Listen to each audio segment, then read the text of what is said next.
Shabbat Shalom. This Shabbat we read and learn from Parashat Yitro. This is an important Torah portion because in it God gave the Ten Commandments to the nation of Israel, which is the heart of the Torah. In addition, in Parashat Yitro, we bear witness to a big change in the Torah. There is a shift from the focus on individuals to a focus on the group. This is a huge change in how we perceive God. The importance of this point is where our focus lies. I think the focus must be on the nation, and on a smaller scale, our faith requires that we focus or relate to those around us. The question is serious. Is my main focus on my personal connection with God or on my connection to my nation? And then on our connection as a nation with God. Let's start with the Ten Commandments.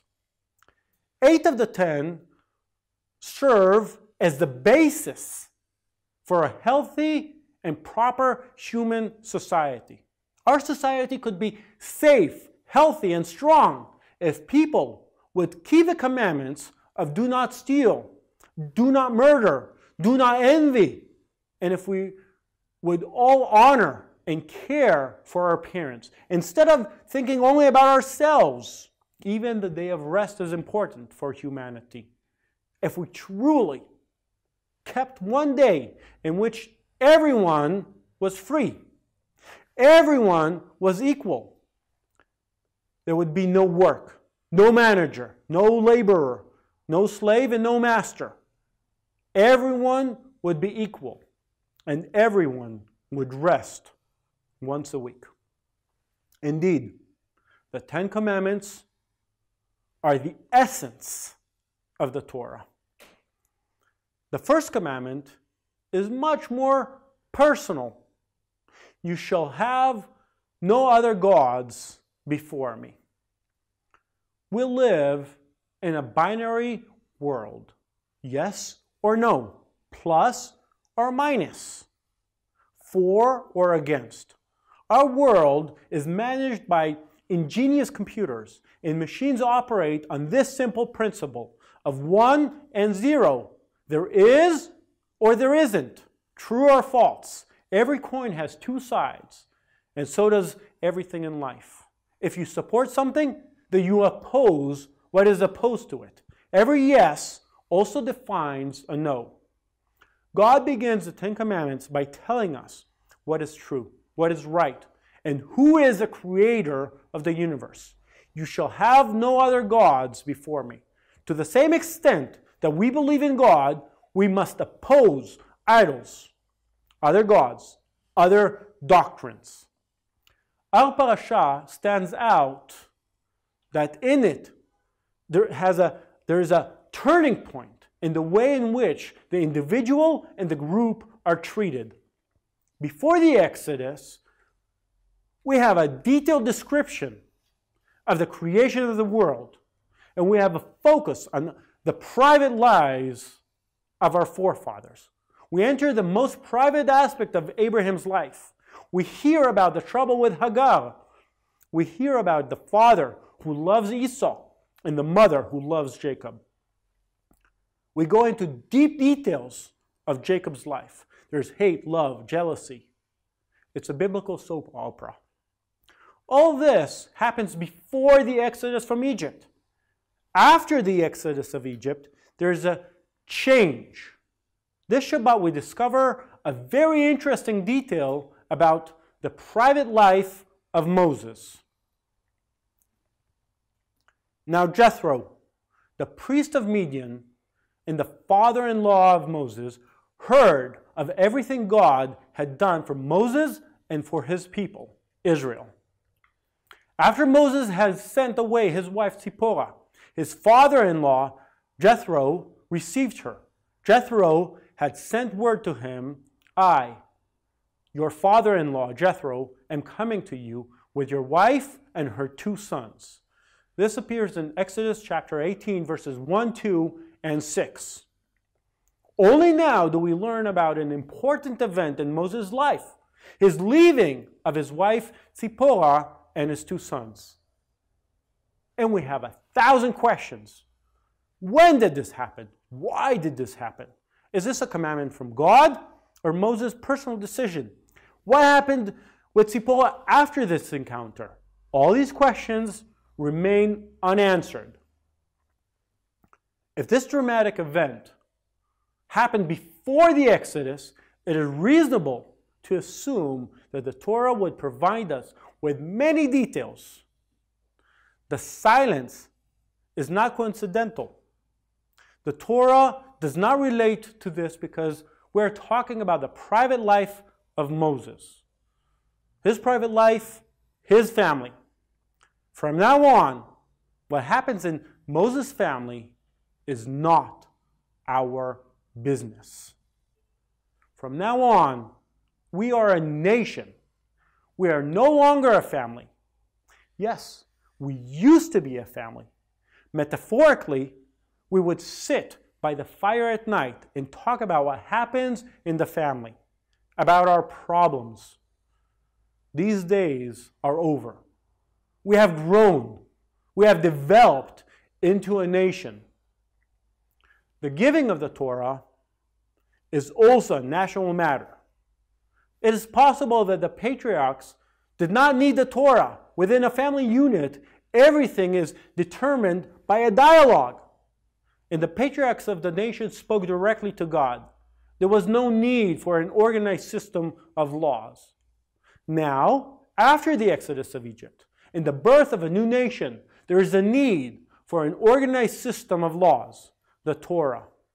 If we return to the 10 Commandments, God, who created the entire world and humanity, chose to present himself not as a creator of the world, but as God who brought the people of Israel out of Egypt.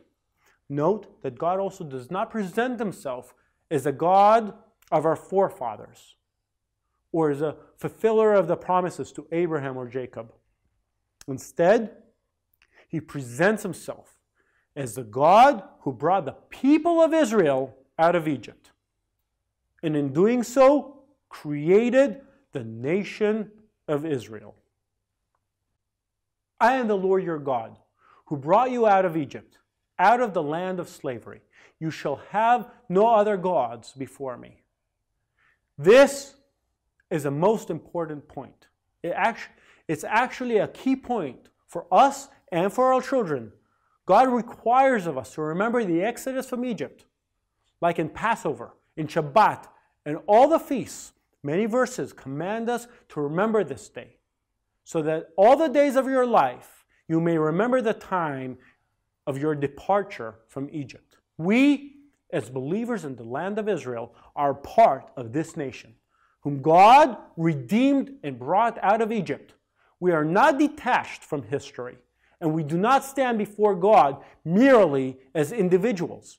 Our right is under the right of the people of Israel. With a mighty hand and with an outstretched arm, God brought us out of Egypt and into the promised land. The Torah requires of us that we remember this our entire life. God is the God of the nation, of the group. God is not my own individual God, at least not as he was the God of Abraham, Isaac, or Jacob. From now on, God dwells within the people. God dwells within the group, and I am part of the whole. Then I will dwell among the Israelites and be their God. They will know that I am the Lord their God who brought them out of Egypt, so I might dwell among them. I am the Lord their God. All in plural. We started the conversation today with the understanding that there are several key passages in the Torah, such as Parashat Bereshit and Parashat Yitro. In Parashat Bereshit, we witness the creation of man and the fact that man is not meant to be alone. It says in Genesis, it is not good for men to be alone. And in Parashat Yitro, we see that a nation is born. The group. And once again, man is not meant to be alone, even in the connection with God. What is the significance of a minyan in Judaism? The obligation to pray certain prayers with at least 10 people. 9 people, as righteous as they might be, do not create a minyan. The minyan is created by 10, whomever they may be. And when they are together, according to Jewish understanding, the divine presence dwells among them. This means that it does not depend on the identity of the worshipers, but on their joining the general public. I think Yeshua also guides us in this way. For when 2 or 3 gather in my name, there I am with them. Yeshua teaches us that it is not me and my God. Instead, I am part of a society. I am part of a family. I am part of a community. I am part of a nation. And God dwells in us, not only in me. The biblical expression of the most severe punishment one can receive is, he will be cut from his people. He has broken my covenant.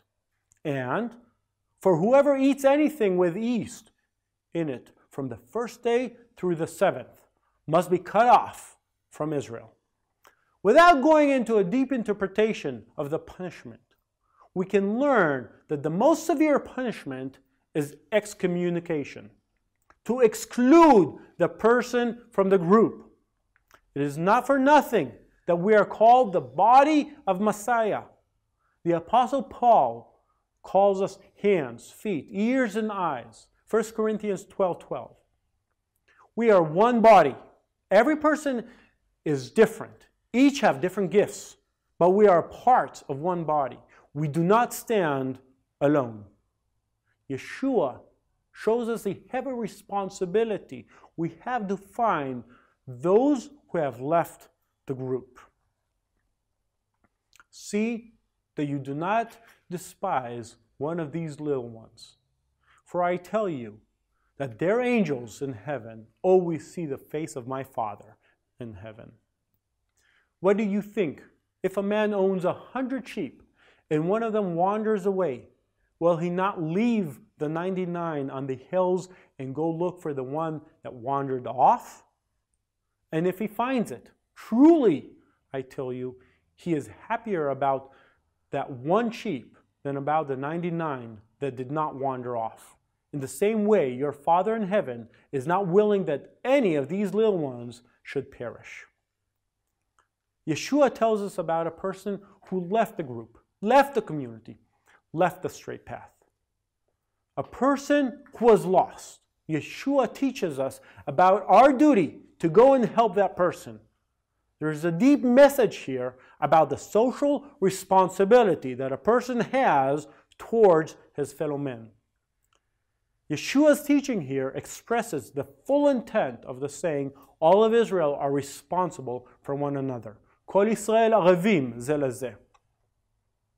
This matter can also include the property of the group and in the way in which we treat the property of the group. And we should be more watchful. At home, we do not leave a drinking glass on the floor. Someone accidentally might knock it over, cause a drink to spill. At home, we do not leave leftover food falling on the floor and do not clean it. At home, we do not leave a plate that we ate from on the chair for somebody else to clean it up. It is good for us to understand that God is not only inside of me, rather He is found inside of us as a group. And we must be more careful in our attitude towards those around us. In summary, after the exodus from Egypt, we witness a change in perception from the individual into the group. And the presence of God is found in the group. We have a genuine need for society and for social life. And in our faith, there is a genuine need for friends in faith, for friends in prayer. The main prayers in the Bible are in plural and are meant for the group. Hear, O Israel, the Lord our God, the Lord is one. Our God, the God of the people of Israel and of the entire world. Our Father in heaven, hallowed be your name. Your kingdom come. Again, our Father. He is the Father of us all, not just mine. And we have a collective responsibility, one towards the other. We have rights, but we also have obligation. And there is the need to volunteer and serve the group. Shabbat Shalom.